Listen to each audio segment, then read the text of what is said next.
A very good morning to all. Today we'll start a new chapter, chapter number 16, and the name of the chapter is Money and Market. So kids, every day we purchase lot of things like grocery, fruits, vegetables, plasticware, stationery, toys and many things.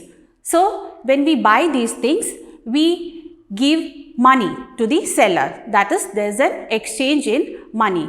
Same way, when we sell anything, we receive money. So here also there is an exchange of money. And when we use services of different people like doctors, lawyers, carpenters, plumbers, here also we pay them. That is, there is exchange in money. So we pay them in rupees. So rupee and paisa are the two forms of money. Before that, let's discuss what do you understand by money. Money, in simple term, it is the medium of exchange. That is, when you buy any product, you pay the seller the amount of that item. Same way, when you sell anything, you receive money. And we also pay for the services. So, there is an exchange of money. And money, in simple terms, we say medium of exchange. Now, here in page number 122, you can see many pictures.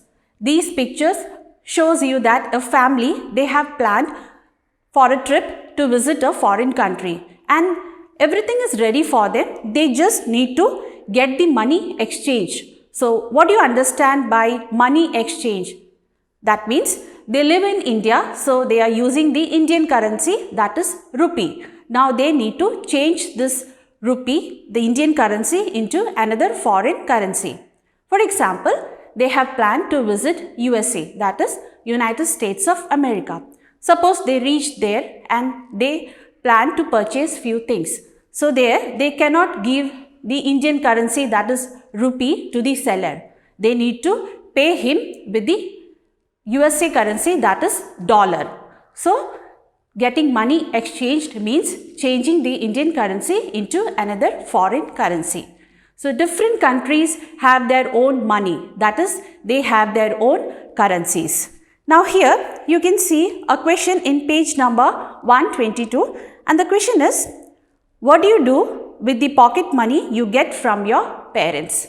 So this answer you have to write it in your notebook and then you have to submit in Teams.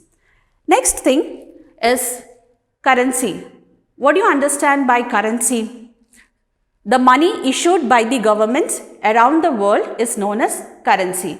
So there are different countries and these countries have their own governments.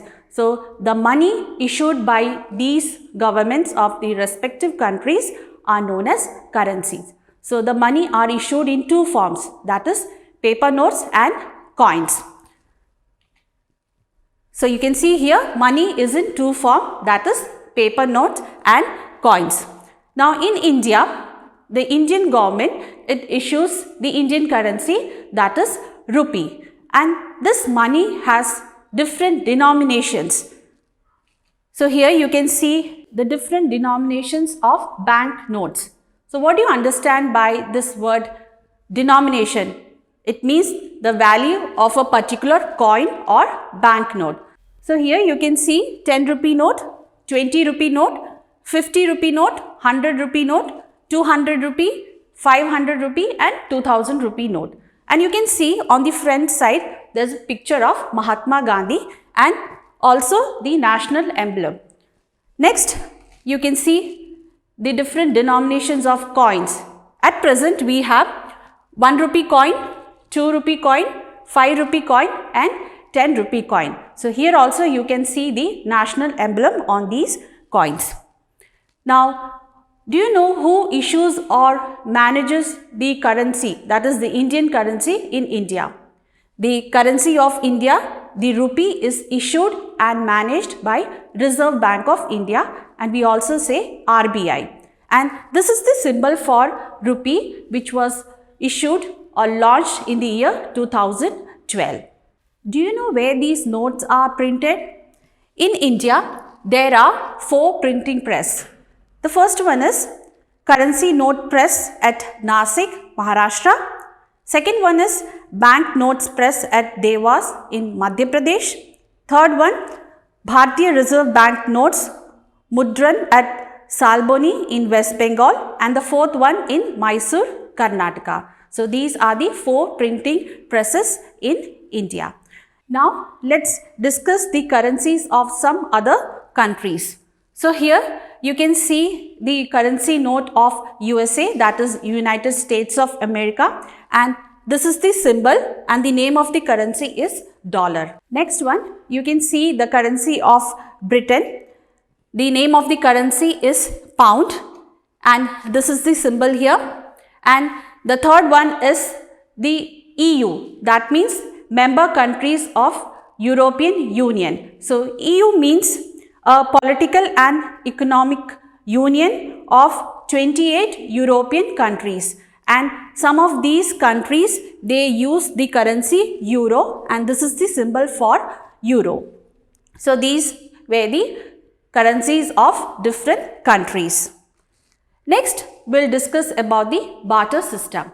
So long ago, that is before the invention of money, people used to exchange their goods. Like here you can see a person with a sheep, another person with some apple. So here the person with a sheep, he exchanged his sheep for some apple. So this was the system which was practiced long ago, that is before the invention of money. This barter system, it created lots of confusion, and people, they started to find a common commodity that everyone wanted, and they used many things like gold, silver, metal, salt and sugar. Now here you can see the definition for barter system. It is a system in which one commodity is exchanged with another commodity. And slowly money came into the life of people, and they started to sell their skills, and common people, they started to buy things other than food. So this was about the barter system. Next, we'll discuss about the money and its uses.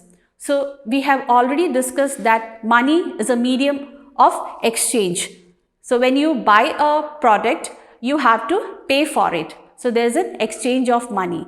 Same way, when we sell anything, we receive money, and we also pay for the services. So here, this is the first use of money. The second point is, money helps us to know how much a thing cost. For example, when you go to a market to buy a pen, you might spend around 10 rupees. But when you go to buy a book, a story book, it might cost around 200 to 300 rupees. So you can see the difference in amount you spend for these two items. So the money tells you the cost or the value of that particular thing. Third point is, money is also sometimes we can keep and use it for future use. So these are the 3 uses of money. Next, we'll discuss about markets and supermarkets. So what is a market? A market is a place where you buy and sell things. We go to market to buy vegetables, fruits, eggs, meat, stationery items, toys, clothes, flowers and many other things. So there are different shops for different things. But in supermarket, it's a very large store which sell different things. So instead of going to different shops, you can go to supermarket where you can get different things in a single store, and this save time. So this was the difference between market and supermarket. Now the next topic is paying for services. Now till now you saw that there was an exchange in money in buying and selling of goods. Now this is another form of exchange where the buyer buys services instead of product. For example, when you go to a movie theater to watch a movie, you go to the ticket counter and you buy some tickets. Now here, instead of buying a product, you are paying or you are exchanging money for service. The service which allows you to enter the movie theater to watch the movie. So we can say that money is used to buy and sell goods and services. So, this chapter was about money and markets. That's all for today. We'll meet in the next class. Thank you.